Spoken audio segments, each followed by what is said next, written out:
Lo dijo en la primera hora. Muy bien, 7:12 en la mañana. Gracias la sintonía, gracias la preferencia, gracias la interacción, gracias por seguirnos, por escucharnos a través de nuestras frecuencias en señal abierta en todo el territorio continental ecuatoriano, por la internet a través de www.sonorama.com.es, por nuestras plataformas digitales en Facebook Live y también nuestro canal de YouTube. Nos honramos con vuestra generosa sintonía. Gracias por hacerlo. A ver, ayer en este espacio, junto a Belkis, generamos un panel para analizar la parte política, ¿no?, de esta relación fracturada ejecutivo-legislativo. Pero analicemos hoy, y les propongo aquello, la parte constitucional. Porque el presidente le dijo el martes al país, lo acabo de comentar, que va a gobernar sin contar con la Asamblea.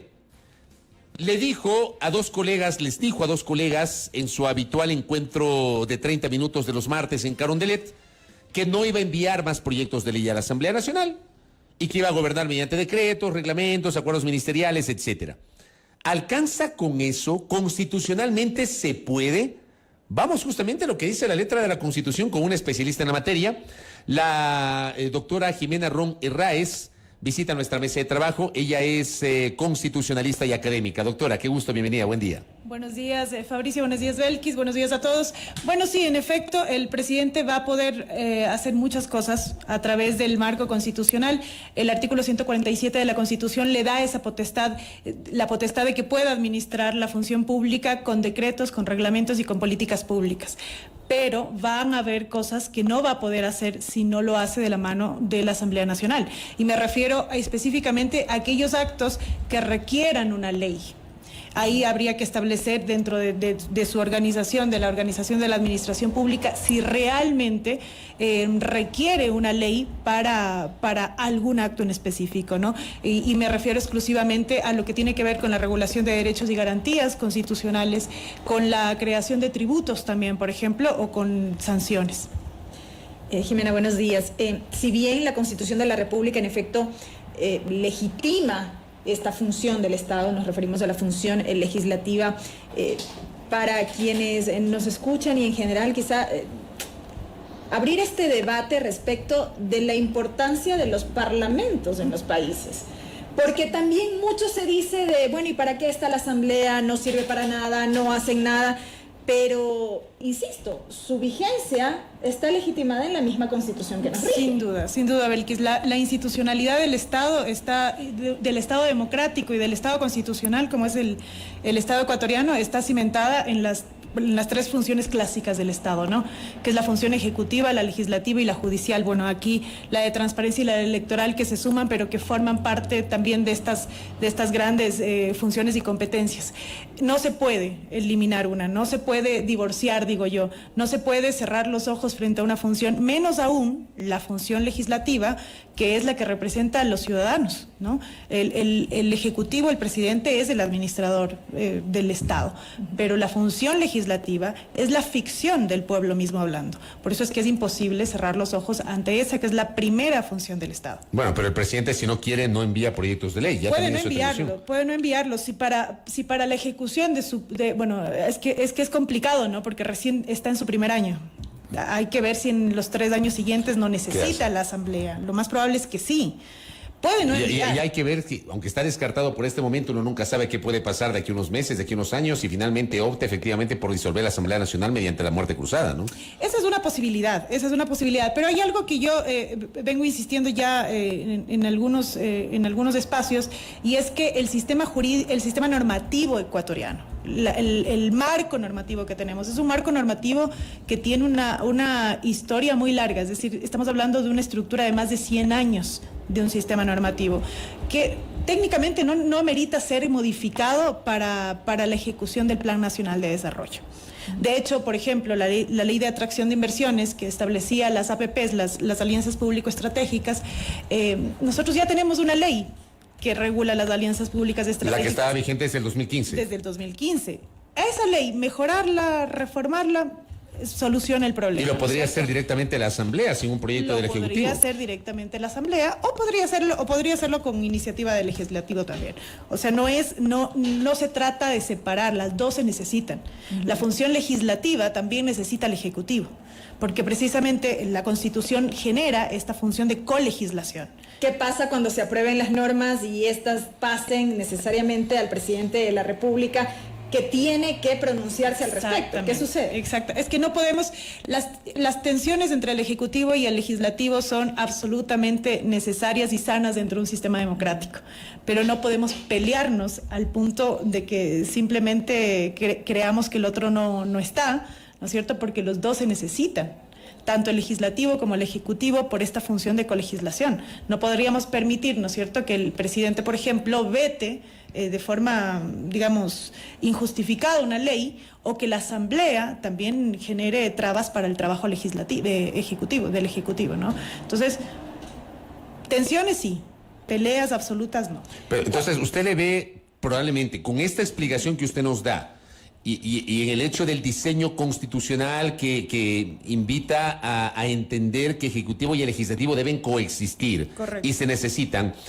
uno podría entonces entender que esta declaración del martes del presidente en la práctica no se va a poder ejecutar, al menos si quiere llevar adelante un proyecto de país, un proyecto de gobierno. Va a ser difícil, va a ser difícil. No digo que imposible, ojo, porque sí hay muchas cosas que el presidente puede hacer vía decreto y vía reglamento. Hacia allá iba mi pregunta. ¿Cuál sería el alcance real de esta pretensión de gobernar mediante decretos sin esta necesidad de enviar reformas legales al legislativo? Bueno, yo creo que inmediatamente podría no necesitar. Pero recordemos que también el presidente en su primera ley de urgencia económica, ¿no es cierto?, tenía también un paquete de reformas laborales. Este paquete de reformas laborales, si quisiera mantenerse en esa idea, va a necesitar una ley. ¿Por qué? Porque estamos regulando un derecho, o derechos que tienen que ver con el ámbito laboral.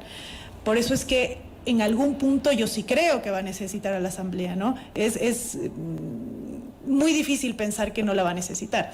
Para la mayor parte de su trabajo probablemente no, pero en algún punto va a ser necesario ese trabajo mancomunado ejecutivo-legislativo. Profundicemos aún más de esto que usted acaba de decir respecto de las reformas laborales, y nada más para que quede claro, no se podría tomar ninguna decisión en este sentido si es que no pasa necesariamente por una reforma. Así es. Lo que tiene que ver con regulación de derechos, y el derecho al trabajo es un derecho constitucional, tiene que pasar por el análisis de la Asamblea Nacional. Eso es además una protección constitucional que tenemos los ciudadanos, ¿no? Los derechos constitucionales tienen que ser debatidos, tienen que ser discutidos al interior del seno del Parlamento, que es, insisto, es la ficción del pueblo hablando, ¿no? Nos guste o no, esos 137 legisladores son la representación de la ciudadanía. Por eso es que lo que tenga que ver con discusiones o debates de derechos tiene que ocurrir al interior de la Asamblea Nacional. El presidente, sobre el tema laboral, sí puede, me imagino yo, disponer acuerdos ministeriales, reglamentos, etcétera, pero con base en la legislación vigente. No puede rebasar ese ámbito. Así es. Y puede establecer incluso políticas públicas, ¿no? La Constitución también habilita al presidente de la República para desarrollar el contenido de derechos en políticas públicas. Pero estos derechos tienen que estar establecidos en una norma legal previamente. Correcto. Doctora, aprovecho su presencia una vez que usted ha aclarado cuáles son los límites que podría tener el Ejecutivo en esta declaración del presidente, que creo que no va a pasar de ser una declaración porque en algún momento va a tener que enviar un proyecto de ley, o como bien lo anota Belkis, lo que apruebe la Asamblea tiene que ser conocido por el Ejecutivo, por la colegislación que establece la Constitución. El Ejecutivo puede sancionar favorablemente o vetar parcial o totalmente un proyecto de ley que salga de la Asamblea Nacional. Por eso habla de la coexistencia, pero claro, también hay temas de política pública que directamente el Ejecutivo puede aplicar. Dejemos ese tema de lado. Anteayer, la todavía ministra de Gobierno, Alexandra Vela, presentó ante la Corte Constitucional una demanda de inconstitucionalidad contra las 268 amnistías que hace pocas semanas fueron aprobadas por el Pleno de la Asamblea Nacional. Yo no tengo en mi cabeza, no recuerdo, no sé si Belkis tú tienes en tu cabeza, yo al menos no recuerdo que alguna vez sobre alguna amnistía alguien haya presentado una demanda de inconstitucionalidad, no recuerdo. ¿Ya? Y aquí en el Ecuador ha habido amnistías muy polémicas, tal vez una de las más controversiales fue la del año 90, que el Congreso le otorgó a Abdalá Bucaram Ortiz para traerlo y derrotarlo en las urnas, dijeron los políticos de la época. Finalmente Bucaram los derrotó en las urnas, esas cosas de locos que recoge la historia. O las amnistías aprobadas por la constituyente de Montecristi en el año 2008, donde incluso se coló una persona que estaba acusada de un delito de violación. O las amnistías del año 2020 que fueron aprobadas por la anterior Asamblea Nacional. No recuerdo que alguna vez se haya presentado una demanda de inconstitucionalidad sobre un tema considerado de derechos, que es la amnistía. ¿Tiene sustento el demandar la inconstitucionalidad de las amnistías y cómo debería ser el procedimiento en estricto derecho, doctora Jimena Ron? Bueno, la resolución de amnistías de la Asamblea Nacional es una resolución adoptada en el marco de una competencia constitucional. Yo creo que por eso hay que empezar, ¿no? Un poco aclarar a la ciudadanía que lo que hizo la Asamblea Nacional fue ejercer una competencia constitucional, que es la de generar una amnistía, generar amnistías por delitos políticos. Entonces, técnicamente eso se cumplió en la forma, ¿no es cierto? Hubo un cumplimiento de un ejercicio constitucional, de una competencia constitucional. Ahora bien, todo acto normativo o administrativo puede ser impugnado. Habría que establecer en qué sede, ¿no? Esa es la diferencia entre uno y otro. ¿Cuál es la naturaleza jurídica de la resolución de amnistías? Esa es la pregunta que ha surgido a raíz de esto, y algunos profesionales han decantado por señalar que es un acto de naturaleza administrativa y que por tanto debía ser impugnado a través de una acción de protección, y algunos otros han señalado que es un acto de naturaleza normativa y que por tanto puede ser impugnado a través de acción de inconstitucionalidad. ¿Qué es lo que dijo la Corte Constitucional? Es que la Corte Constitucional ya lo dijo. Hay una sentencia en que la Corte dice las resoluciones de amnistía son actos normativos. ¿Por qué?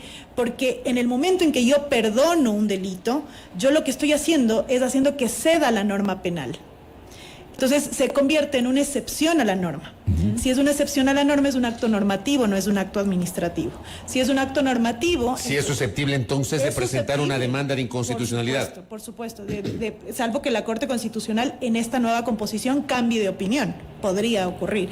Pero si no cambia de opinión, es un acto normativo que puede ser impugnado en vía de acción de inconstitucionalidad, y por tanto en la forma está correcta la presentación. En el fondo hay que saber o hay que establecer si realmente existe o no una vulneración de un derecho o una contradicción con una norma constitucional, que eso es algo que tendrá que hacer la Corte Constitucional en el análisis. ¿Qué es lo que tendrá que establecer? ¿Existe o no existe una vulneración de un derecho constitucional ahí? ¿A quién se le vulneró el derecho? En una amnistía. A la sociedad, dicen algunas personas. ¿Hay una vulneración de un derecho a la sociedad cuando le perdonas el delito a una persona? Ahí habría que establecer qué es lo que señala la Corte, y yo creo que es debatible todo esto, ¿no? Es decir, desde su lectura, al ser un acto normativo, sí es sujeto de demandas de inconstitucionalidad, pero no así de acciones de protección. Correcto. Porque esto ya se vincula más al ámbito de lo administrativo, ¿es así? Perfecto, Belkis. Por eso fue negada. Es el razonamiento. Por eso fue negada, fue declarado improcedente la acción de protección.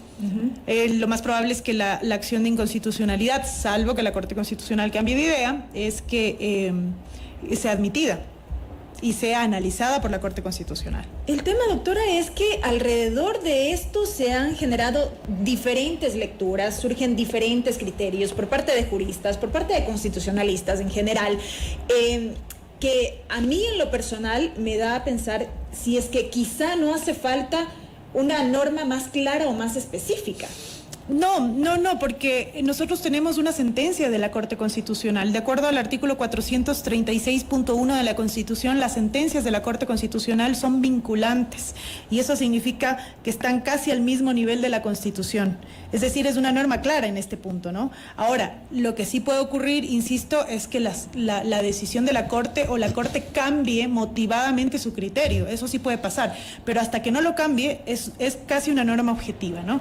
Entonces, si la Corte Constitucional ya dijo que es un acto normativo que puede ser impugnado vía acción de inconstitucionalidad, no digo que sea sentenciado de forma favorable, ¿no? Que tenga un dictamen favorable. O sea, se ha pronunciado sobre el procedimiento. Exacto, la Corte, más no sobre el fondo. Perfecto. Solamente por ahí es el camino. Si hay o no hay una contradicción con una norma constitucional, esa es otra discusión.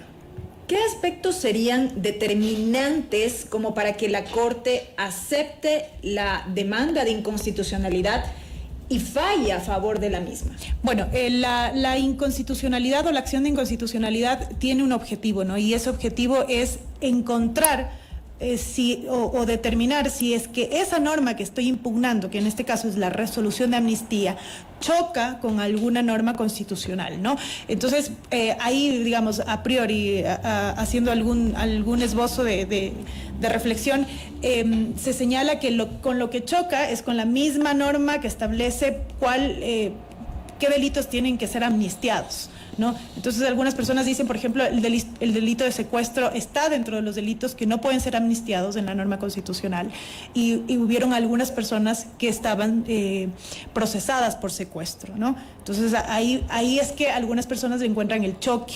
Bueno, yo digo es debatible, ¿no? Porque estaban procesadas solamente en acción de investigación todavía, ¿no? O sea, no es que había llegado a etapa de instrucción fiscal, ni menos auto de llamamiento a juicio. Es que ni siquiera en ese momento. Es con la sentencia condenatoria por secuestro que ahí se pone el candado. Antes de eso, cada persona cuenta con el principio de presunción de inocencia. Aun cuando estés en el proceso, si no hay una sentencia condenatoria, no puedo yo decir o afirmar que esa persona realmente cometió secuestro. Entonces, por eso es que incluso ese choque es debatible. ¿Qué implica justamente esta figura del secuestro?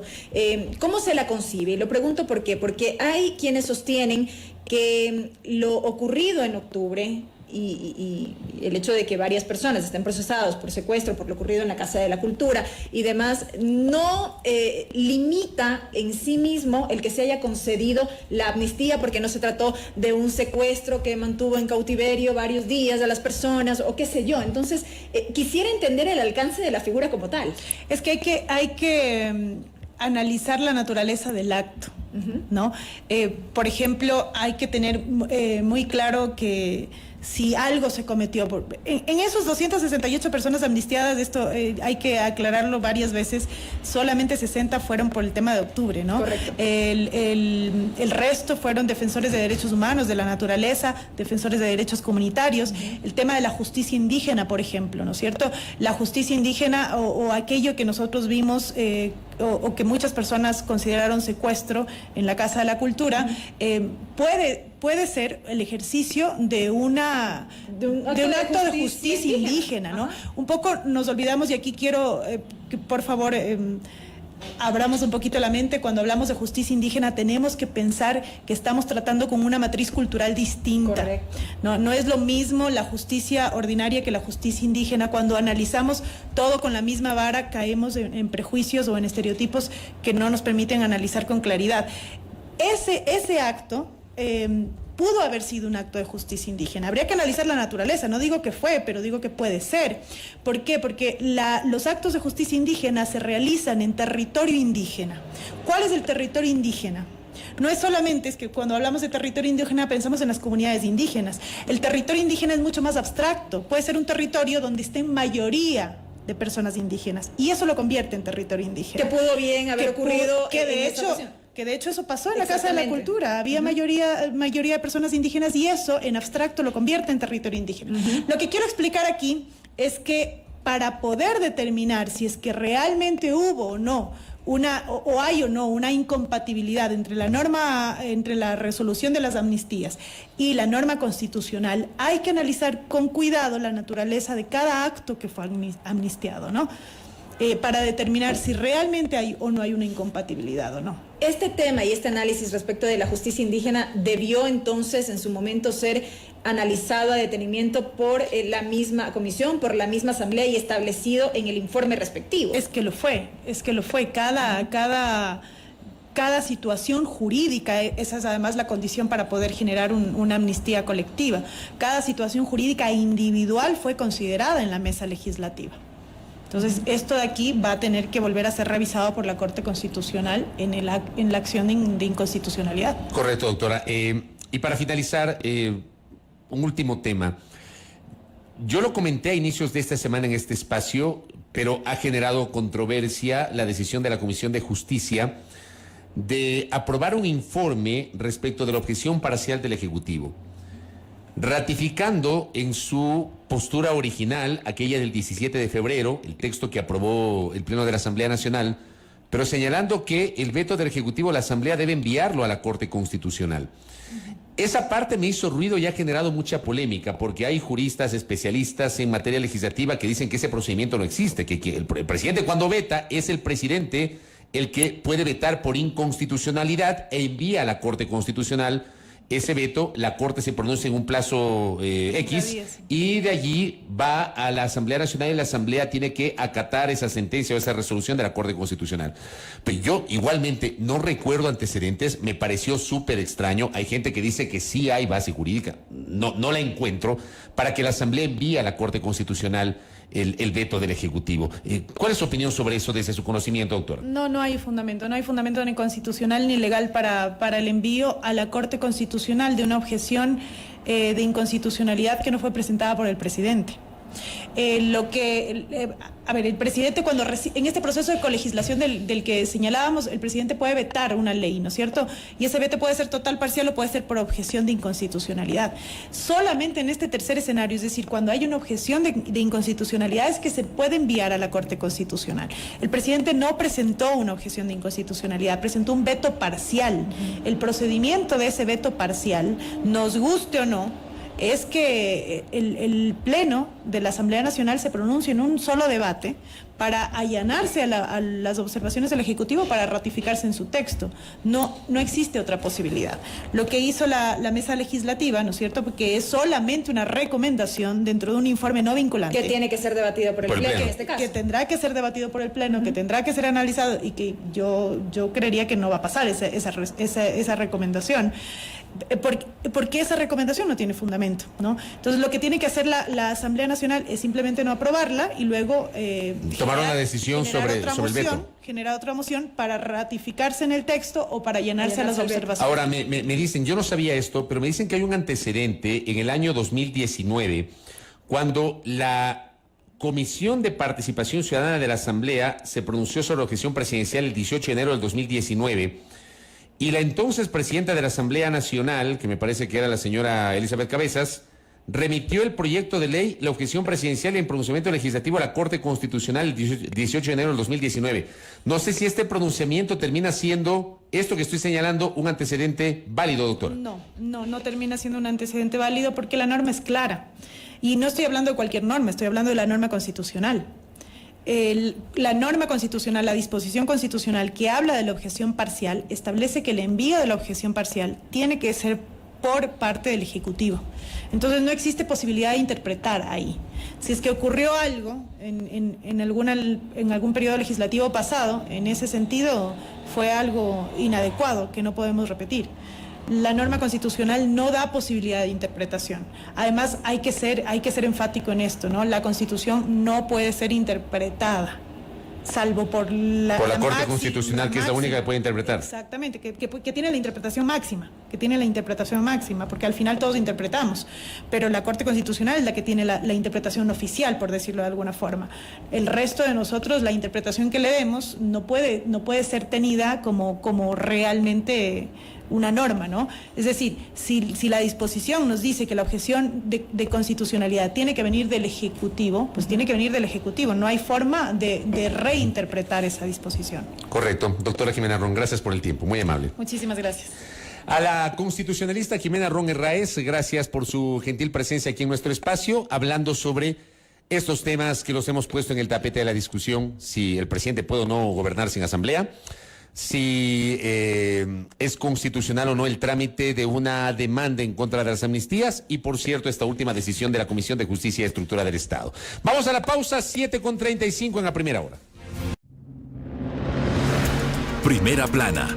Todas las noticias, todas las voces.